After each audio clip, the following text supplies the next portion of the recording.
అరే మామా అర్జెంటు 10,000 కావాలరా. కిడ్నీలో రాళ్ళు పడ్డాయిరా. అరే పెద్ద సమస్య వచ్చి పడిందే.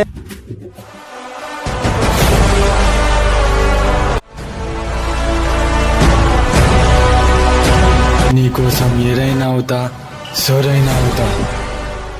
వారం తర్వాతే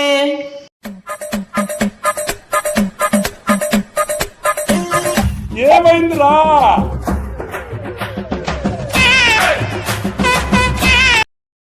రే శివ, నా డబ్బులు రా.